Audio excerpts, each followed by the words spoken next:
24। बिहार के महनार प्रत्याशी के पक्ष में चुनाव प्रचार करेंगे विधायक जयराम महतो। लौह पुरुष सरदार वल्लभ भाई पटेल की 150वीं जयंती के अवसर पर शुक्रवार को अखिल भारतीय पटेल सेवा संघ की ओर से जयंती समारोह का आयोजन किया गया। कार्यक्रम में डुमरी विधायक जयराम महतो मुख्य अतिथि के रूप में शामिल हुए। उन्होंने सरदार पटेल की प्रतिमा पर माल्यार्पण कर राष्ट्र निर्माण में उनके अतुलनीय योगदान को याद किया। इसके साथ ही न सिर्फ उन्होंने खनन माफियों को आड़े हाथों लिया, बल्कि बिहार चुनाव में भी उन्होंने अपनी भूमिका के बारे में बताया। विधायक जयराम महतो ने कहा कि सरदार पटेल ने भारत को एकता और अखंडता की मजबूत डोर में बांधने का ऐतिहासिक कार्य किया है। उन्होंने स्वतंत्र भारत के निर्माण में जो भूमिका निभाई, उसे देश कभी नहीं भुला सकता। उन्होंने युवाओं से अपील की कि वे सरदार पटेल के विचारों और सिद्धांतों को अपने जीवन में अपनाते हुए राष्ट्र हित में योगदान दें। उन्होंने बताया कि बिहार में होने जा रही विधानसभा चुनाव में भी वो उतरने वाले हैं। उन्होंने बताया कि जाने माने शिक्षक खान सर के परम मित्र और मैथ मस्ती वाले विपिन सर, जो वैशाली जिले के महनार विधानसभा सीट से निर्दलीय प्रत्याशी हैं, उनके पक्ष में वो चुनाव प्रचार करने बिहार जाने वाले हैं। इसके साथ ही उन्होंने झारखंड में हावी खनन माफियों को आड़े हाथों लेते हुए कहा कि झारखंड में माफिया जगत हावी है। यहाँ पहाड़ों को भी माफियों द्वारा काट लिया जा रहा है। प्रशासन पूरी तरह खनन माफियों के सामने नतमस्तक हो चुकी है। ऐसे में देश में कई सरदार पटेल की आवश्यकता है। उन्होंने कहा कि देश में माफियों से निपटना है तो सरदार पटेल की तरह निपटना होगा। इस दौरान उन्होंने सरदार पटेल और सुभाष चंद्र बोस पर एक कविता भी सुनाई।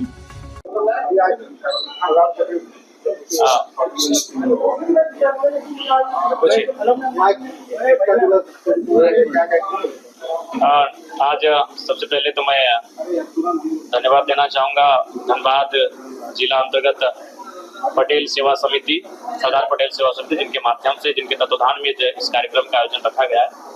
निसंदेह जब हम अलग भारत की, आज़ाद भारत की कल्पना करते हैं तो हमारे आंखों के सामने कई ऐसे चेहरे आते हैं जिन्होंने अपना सर्वस्व इस देश के लिए निछावर किया था। लेकिन जब सरदार पटेल की बात आती है तो हम उस भारत को पाते हैं जो आज भारत हमारे सामने है। अगर आज सरदार पटेल ना होते, सरदार पटेल अगर भूमिका ना निभाए होते तो शायद हमें असम जाने के लिए, नागालैंड जाने के लिए, उड़ीसा जाने के लिए, हैदराबाद जाने के लिए हमें वीजा देना पड़ता। तो आज जिस भारत की तस्वीर हम देख पा रहे हैं, जिस भारत को हम अखंड कह पा रहे हैं, जिस भारत को हम एक रूप में, एक सूत्र में बंधे हुए देख पा रहे हैं, इसमें बिना किसी विवाद के, बिना किसी शक संदेह के अगर सबसे बड़ा योगदान किन्हीं का है तो देश के महान रत्न लौह पुरुष सरदार वल्लभ भाई पटेल का है। उनके कारण आज देश हमारा अखंड भारत जो भी हम नक्शे में हमें है वो सरदार पटेल की भूमिका के कारण ही है। तो निसंदेह आज ऐसे महापुरुष की आज 150वीं जयंती है और हम उनके मानने वाले, उनके आदर्शों पे चलने वाले, उनके पदचिन्हों पे चलने वाले, हमारा कर्तव्य बनता है कि उनकी यादों को, उनके कर्मों को, उनके विचारों को, उनके संघर्षों को जब तक तो हम रहे, जब तक ये जहाँ रहे, खत्म ना होने दें। तो उसी के क्रम में आज बड़े ही धूमधाम के साथ धनबाद के टाउन हॉल में सरदार पटेल सेवा समिति के सौजन्य से लौह पुरुष सरदार पटेल की 150वीं जयंती मनाई जा रही है। मैं पूरे देशवासियों को सरदार पटेल जयंती की शुभकामनाएं दूंगा और उनके पद चिन्हों पर चलने के लिए, विशेषकर युवा पीढ़ी को आगे बढ़ने के लिए मैं उनसे आग्रह करूंगा। एक जैन समाज जो है एसटी दर्जा को लेकर पहले तो रेल रोको आंदोलन चलाई और फिर अब 2 दिसंबर को महारैली करने जा रहे हैं। आप क्या देखते हैं? देखिए, ये तो मैंने कई दशकों से ये आंदोलन चला आ रहा है और सब समाज, भारत एक लोकतांत्रिक देश है, हर किसी को अपनी मांगों को मांगने का अधिकार है और वो अपनी मांग को मांग रहे हैं।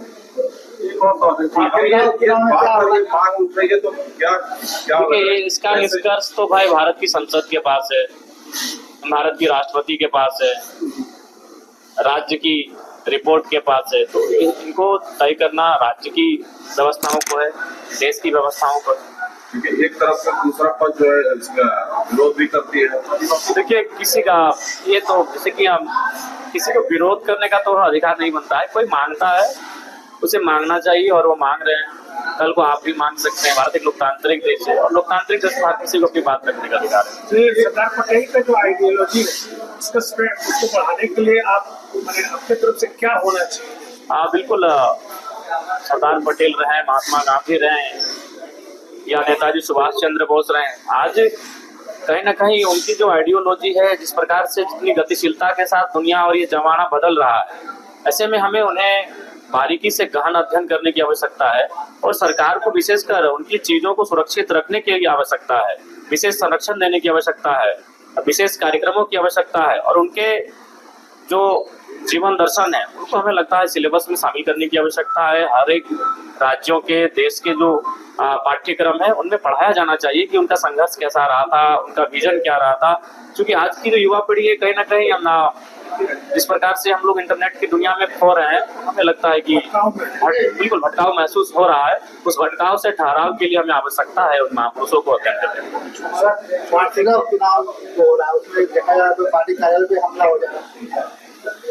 देखिए, ये तो आश्चर्यजनक हमें भी लग रहा है पत्रकार बंधुओं की घाटशिला उपचुनाव में सब लोग जेलकेम को ही टारगेट क्यों कर रहे हैं। कुछ दिन पहले हम भी एक स्कॉर्पियो के छत पे प्रचार किए हैं, तो उस पर उपायुक्त महोदय का नोटिस आता है। तो हमें समझ में नहीं आया कि उपायुक्त महोदय उसी जगह से ट्रेनिंग लेकर आए हैं जहां से बाकी उपायुक्त ट्रेनिंग लेकर आए हैं, फिर वो अलग जगह से ट्रेनिंग लेकर आए हैं। अगर उसी जगह से ट्रेनिंग लेकर आए हैं तो कल्पना सोरेन जी भी छत पे चढ़ी थी, हेमंत सोरेन जी भी गाड़ी की छत पे चढ़े थे। और अभी बिहार में चुनाव हो रहा है, नरेंद्र मोदी जी, राहुल गांधी जी, तेजस्वी यादव जी, नीतीश कुमार जी समेत सभी लोग बॉर्नेट पे चढ़ रहे हैं, खुली जीप पे चढ़ रहे हैं और जनता का अभिवादन कर रहे हैं। लेकिन ये नोटिस केवल जेलकेम को जारी किया, बड़ा हास्यपद है।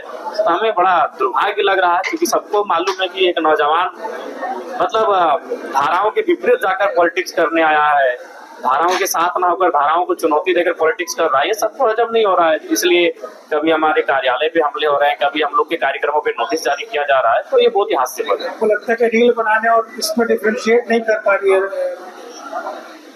रील बनाना और ये टर्म डिफरेंशिएट नहीं कर पा रहा है एडमिनिस्ट्रेशन। देखिए, एडमिनिस्ट्रेशन तो समझना चाहिए, विशेषकर कि भाई अगर ये उल्लंघन है, ठीक है, मैं कह रहा हूँ कि हमने रील बनाने के हमारा वही कहना है कि अगर ये चीजें उल्लंघन है तो हर किसी को नोटिस जारी करना चाहिए। या फिर कोई आपको जब आपको कोई वीडियो फुटेज उपलब्ध कराता है तब आपकी नींद खुलती है, वो सीधा गाइडलाइन होना चाहिए। आपकी प्रशासन वहाँ मौजूद थी, आपके अनुमंडल पदाधिकारी वहाँ मौजूद थे, कई क्षेत्रों के आपके डीएसपी वहाँ मौजूद थे, तो उनका भी जवाबदेही बनता है। तो इससे ये चीजें स्पष्ट होती है कि इनको आप ये भी काम तभी करेंगे जब आप उनको याद दिलाएंगे। पिन पॉइंट किया जाएगा। बिल्कुल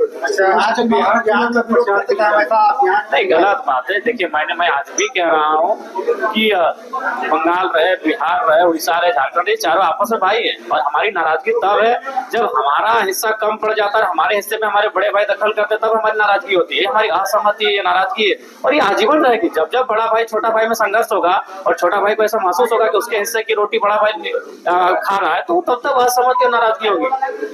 हमने स्पष्ट कहा है कि भाई बिहार में हम जो उनके साथ जाएंगे तो उनका मेहमान नवाजी करेंगे, वो हमारे पास आएंगे तो हम उनकी मेहमान नवाजी करेंगे। बिहार में किसने चुनाव प्रचार किया? ये हमारे मित्र हैं, विपिन जी है, उन्होंने निमंत्रण दिया है, उसको हमने स्वीकार किया है। किस विधानसभा से? वो महनार से है।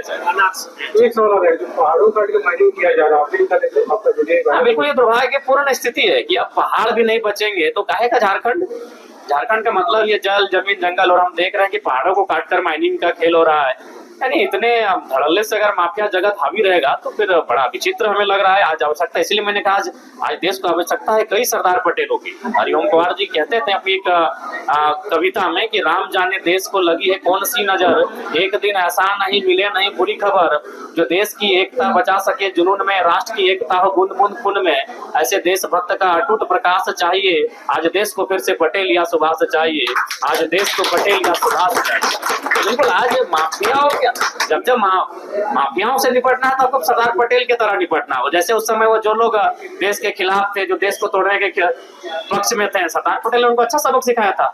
तो समझना चाहिए। बिल्कुल ये बड़ा दुर्भाग्यपूर्ण है। मैंने कल खनन पदाधिकारी से बात की कि भाई ये तो हास्यपद है कि आप पहाड़ों को लोग खनन का काम कर रहे हैं, पहाड़ों को दिया गया कैसे लीजिए, तुमको आश्चर्यजनक लग रहा है। तो कहीं ना कहीं इसमें प्रशासन की मिलीभगत है। प्रशासन को सोचना चाहिए कि इतना भी माफियाओं के सामने उनको इतना भी नतमस्तक नहीं होना चाहिए। उनका अपना एक दायरा होता है, अपनी शक्तियां होती है, वो जिला प्रशासन है, उनको सोचना चाहिए इस पर।